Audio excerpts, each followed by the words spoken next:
le métier de chercheur en photonique est un métier très diversifié. C'est un métier dans lequel on mène un projet de recherche, dans lequel plusieurs domaines sont reliés souvent. Donc on ne fait pas simplement des recherches en laboratoire, on fait aussi beaucoup de code sur l'ordinateur et ce genre de choses. Mais il faut aussi différencier la recherche en académie et la recherche en entreprise, où le but final n'est pas le même, les deadlines ne sont pas les mêmes.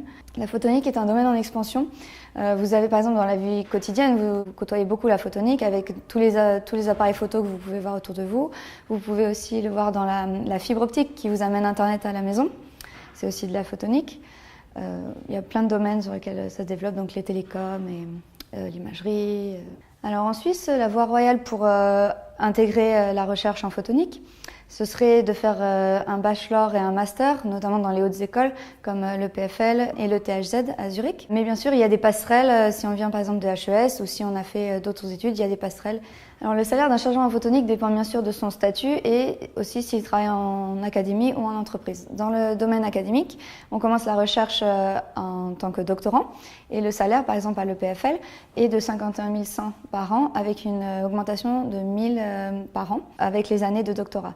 Et ceci est valable pour les femmes et pour les hommes. Ensuite, en tant que postdoctorant, le salaire peut avoisiner les 90 000 francs suisses. Ensuite, dans la recherche en entreprise, donc quand on est ingénieur de recherche, les salaires peuvent avoisiner les 100 000 francs par an.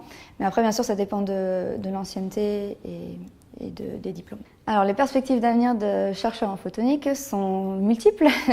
Donc, bien sûr, en académie, on peut ensuite, après le doctorat, on peut faire un postdoctorat, plusieurs postdoctorats, et ensuite devenir professeur.